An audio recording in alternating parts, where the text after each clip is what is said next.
আমি সর্বপ্রথম ধন্যবাদ জানাচ্ছি আজকের এই সমাবেশের যিনি আহ্বায়ক, আমাদের সকলের শ্রদ্ধার পাত্র শ্রদ্ধাভাজন হুজুর কেবলা এবং স্টেজে বসে থাকা বিভিন্ন জায়গা থেকে আগত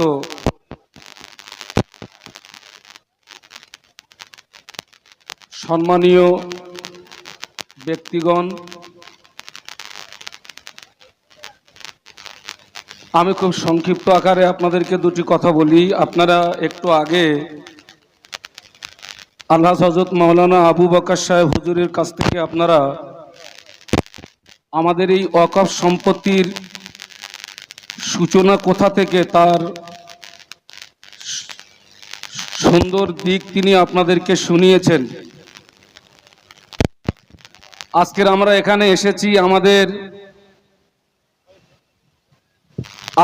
এখানে এসেছি আমাদের অধিকারকে বুঝে নেওয়ার জন্য। আমি স্পষ্ট ভাষায় বলছি, বর্তমান ভারতবর্ষের যিনি সরকার, আমরা এই সমাবেশ থেকে স্পষ্ট ভাষায় বলছি, আপনি আমাদেরকে দুর্বল মনে করবেন না, আপনি আমাদেরকে ভীতু মনে করবেন না। আপনি দেশের একজন দায়িত্বশীল ব্যক্তি হিসাবে আপনার ক্ষমতাকে আপনি অপব্যবহার করবেন না। কারণ আপনার জেনে রাখা উচিত, আমরা সেই জাত বদরের প্রান্তে 1000 কাফেরের বিরুদ্ধে মাত্র 313 মুসলমান, তানারা আমার ভাই, তানারাই ওই বদরের ময়দানে 1000 কাফেরের বিরুদ্ধে লড়াই করে তানারা জয় ছিনিয়ে এনেছিলেন। আমরা সেই তাদের উত্তরসূরি। আপনাকে জেনে রাখা উচিত, বর্তমান সরকারকে বলছি, আপনি আমাদেরকে নিয়ে খেলা করবেন না, আপনি আমাদের সম্পত্তি নিয়ে ছিনিমিনি খেলবেন না। আপনি জেনে রাখবেন, চিরকাল ক্ষমতা আপনার হাতে থাকবে না। আমরা বিশ্বাস করি, রবকে বিশ্বাস করি, আল্লাহকে বিশ্বাস করি।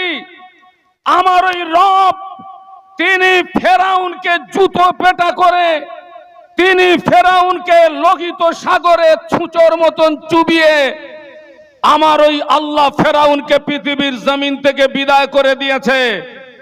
সরকারকে বলতে চাই, আমরা ওই আল্লাহকে বিশ্বাস করি যে আল্লাহ নমরুদকে জুতো পেটা করে পৃথিবীর জমিন থেকে বিদায় করে দিয়েছে।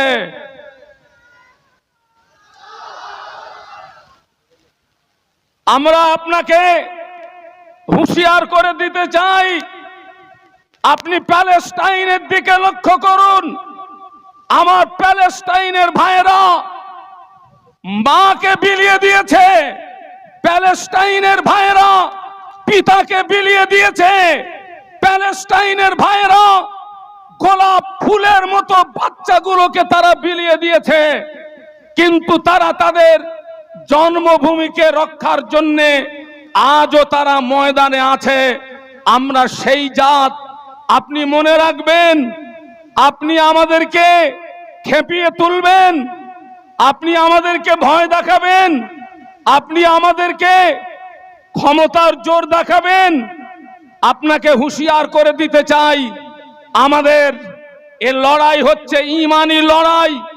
আল্লাহ রসুল বলেছেন, আমার সম্পত্তি যদি কেউ জবরদখল করে, ওই সম্পত্তিকে হেফাজত করতে গিয়ে যদি আমার জীবন চলে যায়, রসুল বলেছেন ওই মৌতটা হবে শাহাদাতের মৌত।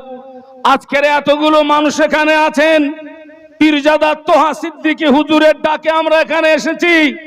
আপনারা কি তৈরি আছেন এই ওয়াকফ সম্পত্তিকে হেফাজত করতে গিয়ে? আপনারা কি জীবন দিতে পারবেন? আপনারা কি গায়ের রক্ত দিতে পারবেন? এর জন্য তৈরি থাকুন। আল্লাহ চাইলে আজকের আমরা কলকাতার রানী রাসমণি রোডে আছি। আগামী দিনে সরকার যদি এই আইন যদি প্রত্যাহার না করে, আমরা দিল্লির ময়দানে গিয়ে আমরা এর প্রতিবাদ জানাবো। দিল্লির ময়দানে গিয়ে আমরা লড়াই করব। আপনারা কি তৈরি আছেন? দু হাত তুলে দেখান, আল্লাহকে সাক্ষী রেখে বলুন, আল্লাহ আমরা আমাদের সম্পত্তি রক্ষার জন্য তৈরি আছি, আপনি আমাদেরকে মদদ দিন। আল্লাহ আপনি আমাদেরকে আসমান থেকে সাহায্য করুন। আমা তৌফিক ইল্লা বিল্লাহ, আলাইহি তাওয়াক্কালতু ওয়া ইলাইহি উনীব। আসসালামু আলাইকুম।